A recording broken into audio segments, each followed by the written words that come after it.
안녕하십니까, 레필입니다. 8월 7일 실전 투자 종목 리뷰하도록 하겠습니다. 먼저 증시부터 보겠습니다. 코스피 5.7포인트 내려서 0.18% 하락했고요. 코스닥은 0.26%, 0.2포인트 올랐죠. 그래서 거의 뭐 보합 정도로 둘 다 마무리를 했습니다. 자, 상승 하락 반복하면서 또 금요일 정도에는 막 크게 움직임이 없이 마무리가 되었고요. 그 전날에는 이제 외국인과 기관이 좀 강하게 매수를 하면서 증시가 좀 올랐었는데, 오늘 같은 경우는 뭐 크게 움직임은 없었던 것 같습니다. 자, 기관 같은 경우가 좀 코스피 코스닥을 둘 다 매도를 좀 했고요. 크게 변동 없이 마무리했으니까 간단하게 보고 넘어가도록 하겠습니다.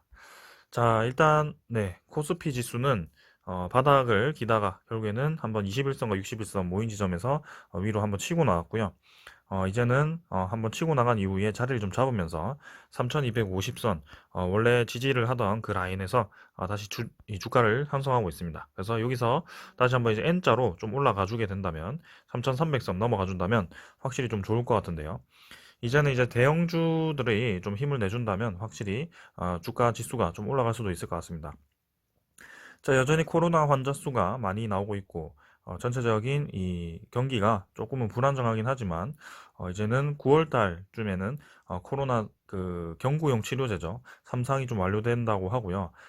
올해 안으로 좀 긴급 승인 신청을 해서 완료가 될 수도 있습니다.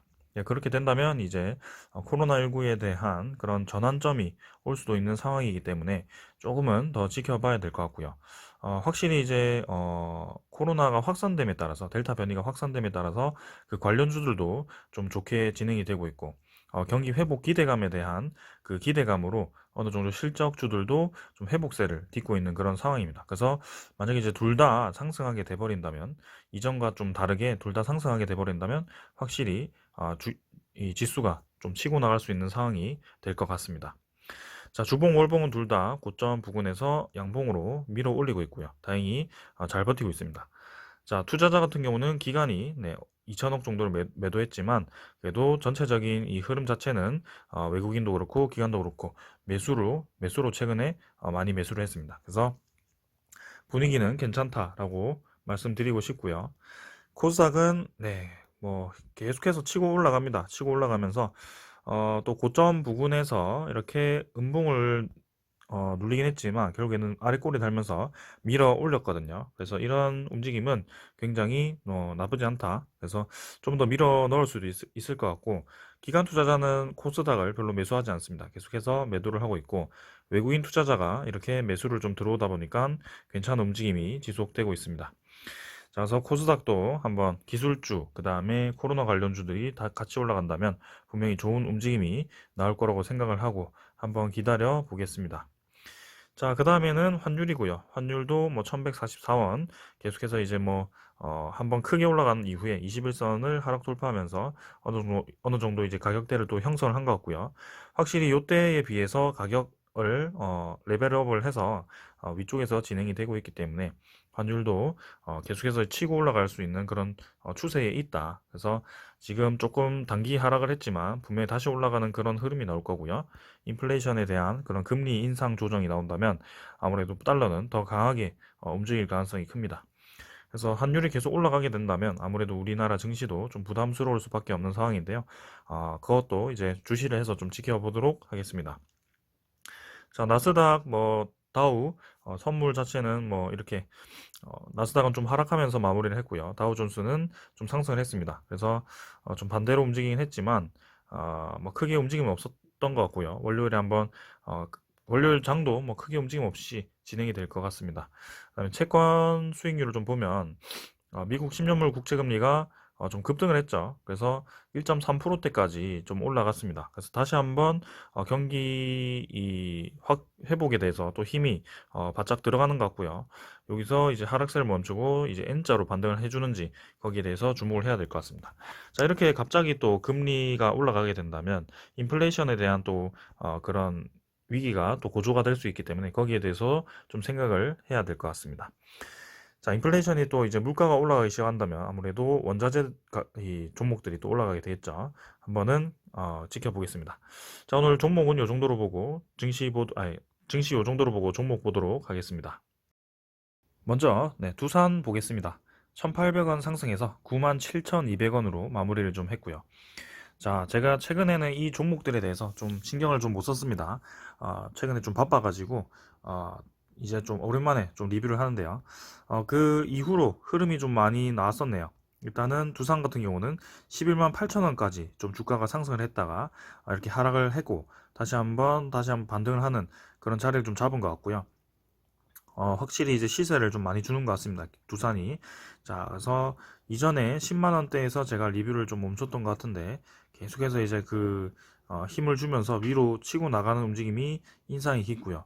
네, 주봉이나 월봉상으로도 어느 정도 이제 라인을 자리를 잡고 버티고 있는 겁니다. 그래서 두산 같은 경우는 이미 레벨업을 한 상태에서 이 주가를 계속 형성을 하고 있기 때문에 저는 상당히 긍정적으로 보고 있고요.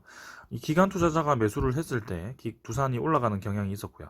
기관 투자자가 매도를 했을 때 두산이 내려가는 경향이 있습니다. 그래서 이 주 세력은 기관이라고 생각을 좀 하시고 두산은 거기에 대해서 초점을 맞추시면 되겠습니다. 그래서 매도를 좀 끝내고 3천주 정도를 매수를 한 상황인데요. 두산이 이제 계속 또 기관 매수세가 들어오는지 좀 보시면 될 것 같고요. 일단은 지금 상황에서는 61선, 양운선 받치면서 좀 이제 반등을 할 수 있는 그런 구간이라고 생각을 하고 한번 반등 기다려 보겠습니다. 그 다음에 이제 두산 밥캣이고요. 850원 하락해서 44,000원. 자, 두산 밥캣이 아무래도 실적이 굉장히 좋음에도 불구하고 이런 라인 자체를 다 깨버리고 좀 하락을 많이 했습니다. 그래서 이런 지지 라인을 깨버렸을 때는 사실은 좀 위험한 구간이었거든요. 그래서 121선까지 지금 하락을 좀 했는데 121선에서도 좀 추가 하락이 나올 수 있는 그런 상황이기 때문에 지금 단계에서는 두산 밥캣이 별로 좋은 흐름은 아닌 것 같습니다. 이 61선과 51선, 그 다음에 이 21선이 다 같이 이렇게 벌어지면서 떨어지는 상황이기 때문에 추가적인 더 하락이 나올 가능성이 굉장히 크다라고 생각을 하고요. 어느 정도 하락을 시킨 이후에 다시 한번 반등을 시키는 그런 움직임이 나올 가능성이 있습니다. 지금 두산버켓 같은 경우는 분명히 이제 실적 자체는 좋지만 어느 정도 이제 주가를 좀 조정을 주는 그런 흐름이 나오는 거라고 보여집니다. 일단 좀 쉬었다가 진행되는 것 같고요. 외국인 투자자가 이제 계속 매수를 좀 했었는데요. 지금도 계속 두산 마켓에 대해서 매수를 이어가는 것으로 보입니다. 전체적인 움직임이 지금 외국인은 계속 두산 마켓을 매수를 하고 있는 상황이고 기관 투자자가 두산 마켓을 매도를 좀 하면서 좀 이제 주가를 좋지 않게 진행을 시키는 것 같습니다. 특히 이제 뭐 많이 매도를 한다고 친다면 이제 사모펀드라든지 연기금도 이제 매도를 줄곧 했었는데요. 최근에 이제 4일 연속 조금 매수를 했고요. 투신도 많이 매도를 했었는데요. 일단 조금 더 지켜보겠습니다. 여기서 이제 두산 마켓이 추가적으로 더 하락을 해서 이 정도 라인까지 좀 떨어져 준다면 저는 충분히 매수할 수 있는 기회라고 생각을 하고요. 이 상승분에 대해서 많이 하락을 했기 때문에 두산 마켓이 이 상승 사이클에 대해서 많이 하락을 했기 때문에 충분히 2차 상승도 올라갈 가능성이 크다라고 보여집니다. 그래서 어느 정도 이제 시간이 지났으니까 이 정도까지도 가격이 내려와 준다면 추가 매수를 할 그런 시기라고 생각합니다. 외국인 투자자는 계속 매수를 하고 있거든요. 특히 이제 배당금도 좀 줄 수 있는 그런 종목이다 보니까 확실히 기대가 됩니다. 일단 기관 투자자가 매도를 멈추고 특히 이제 연기금이 매수를 시작했기 때문에 조금 더 관심을 가져보겠습니다. 그 다음에 한국전력이고요. 25,450원입니다. 한국전력도 마찬가지 이 어느 정도 레벨을 올라간 이후에 다시 한번 하락했다가 또 여기서 자리를 잡고 있고요. 서서히 이제 이 61선 기준으로 올라가고 있습니다. 가격대가. 그래서 전체적인 추세 자체가 옆으로 이제 횡보를 하기보다는 조금씩 올라가고 있는 모습이고요. 언젠가는 이제 전기세가 좀 올라가는 그런 움직임이 나오면서 그 다음에 이 원자력 한국 쪽에 이제 원자력 기업들이 또 힘을 내고 있는 상황이다 보니까 분명히 이제 좋은 움직임이 나올 거라고 생각을 하는데요. 아직까지는 뭐 큰 움직임이 없이 진행이 되고 있습니다. 하지만 이 241선도 이제 위로 좀 향하고 있고 전체적인 이 장기 추세선들이 다 위로 향하고 있습니다. 그래서 지금 단계에서는 계속 이런 구간이다. 그래서 한국전력도 한번 힘을 주는 그런 상황이 올 거고요. 거기에 대해서 한번 기다려 보겠습니다. 특히 이제 기관 투자자가 좀 많이 매도를 하면서 한국전력을 좀 주가를 누르는 경향이 있었는데요. 최근에는 이제 조금 매수를 하는 모습이죠. 그 다음에 외국인 투자자도 뭐 왔다 갔다 하지만 마지막에 또 매수를 좀 했고요. 그래서 기관 투자자, 특히 이제 연기금이 지속적으로 계속 이제 매도를 이어갔던 그런 흐름을 깨버리고 매도를 했다가 이런 식으로 좀 이제 왔다 갔다 하는 흐름인데요. 분명히 좋은 움직임이 나올 그런 타이밍이 올 것이다. 그래서 천천히 한번 지켜보시면 되겠습니다. 자, 그 다음에는 한국항공우주고요. 33,350원. 한국항공우주도 지금 우주산업을 끼고 계속 이제 옆으로 횡보를 좀 하는 상황입니다. 그래서 바닥을 이제 여러 번 터치를 하면서 동일한 지역을 터치를 좀 많이 했고요. 여기서 이 정도 라인을 계속 횡보를 하면서 좀 박스권 상단을 뚫어줘야 될 것 같습니다. 지금도 이제 저점 부근에서 위치를 했기 때문에 다시 한번 올렸을 때 이 가격대 한 35,000원 정도를 이제 좀 뚫어줘야 될 것 같고요. 여기서 이 가격대를 뚫어준다면 이제 37,000원, 3만 후반대, 이전에 뚫지 못했던 그 구간에 대해서 다시 한번 도전을 할 겁니다. 자, 분명히 이제 장기 평선과 이제 접촉하는 그런 움직임이 나올 텐데요. 서서히 이제 이 한국항공우주가 출발을 할 수 있는 그런 움직임이 나올 것이다라고 생각을 할 수 있겠습니다. 자, 그래서 경쟁사는 이미 좀 올라가고 있는데 외국인 투자자 좀 매수를 했고요. 기관 투자자도 뭐 조금 매도했지만 결국에는 매수를 다시 한다면 좋은 움직임이 나올 것이고요. 외국인과 기관이 같이 좀 매수를 해주면 좋을 것 같습니다. 자, 그래서 한국항공우주도 이제 좀 올라갈 때가 되고 있다. 좀 더 기다려 보시고요. 그 다음은 한국정보인증입니다. 한국정보인증이 이제 50원 내려서 8,060원이고요. 자, 한국정보인증도 일단은 1차 상승 이후에 어느 정도 레벨을 계속 지켜주면서 진행을 하다가 살짝 이제 하락을 했습니다. 근데 하락했을 때도 요런 꼬리는 이제 뭐죠? 한번 이제 크게 내렸다가 바로 올린 것 같은데 일단 받쳐줬어요. 지켜줄 자리 지켜주면서 다시 한번 횡보를 좀 하고 있는 상황이고요. 지금 가격대가 계속 이제 8,000원 초중반대죠. 초중반대에서 계속 이제 유지가 되고 있습니다. 그래서 이런 흐름 자체는 이제 61선 따라서 이제 올라갈 가능성이 크다라고 보여지고요. 21선을 태웠고 특히 이제 한국정보인증은 합병 이슈가 있기 때문에 이 합병 이슈에 대해서 분명히 이제 주가가 상승하는 그런 흐름이 나올 가능성이 상당히 크다라고 보여집니다. 자, 합병 일정에 대해서 잠깐 확인을 해보겠습니다. 아까 제가 내용 있네요. 합병 일정에 대해서 잠깐 확인을 해보면 자, 주주 확정 기준일은 7월 19일이었고요. 그 다음에 합병 반대는 이제 요때고요.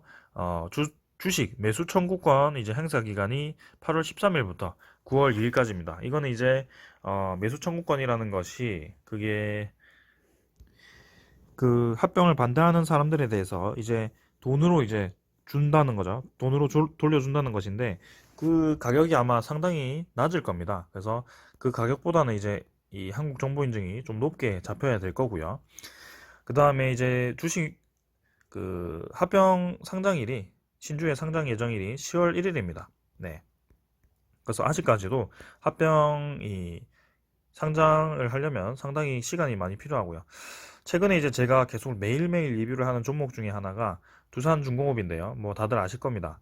근데 그 종목도 이제 합병 발표를 한지 시간이 좀 지났을 때도 계속 옆으로 횡보를 좀 하다가 신주 상장이 이제 7월 21일 날 되었었거든요. 그 전에 이제 어느 정도 이제 호재가 나오면서 주가가 갑자기 급등을 하는 그런 움직임이 나왔었습니다. 그래서 한 달 반 정도, 그 정도 전에 좀 주가가 움직이기 시작했는데요.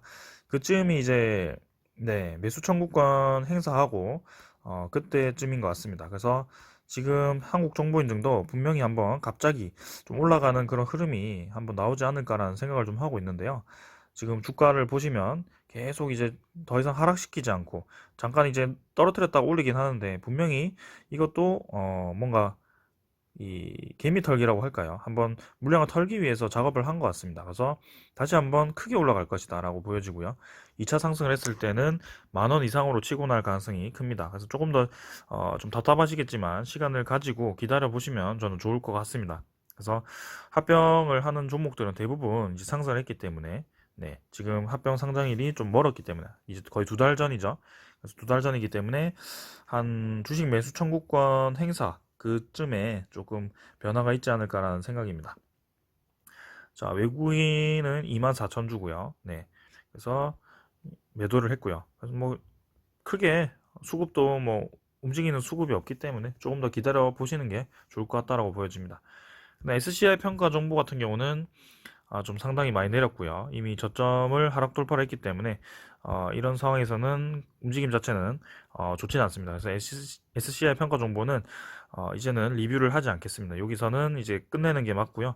완전 장기 이평선까지도 깨버렸기 때문에 마무리를 하도록 하겠습니다. 자, 오늘은 이 정도로 보고 마치겠고요.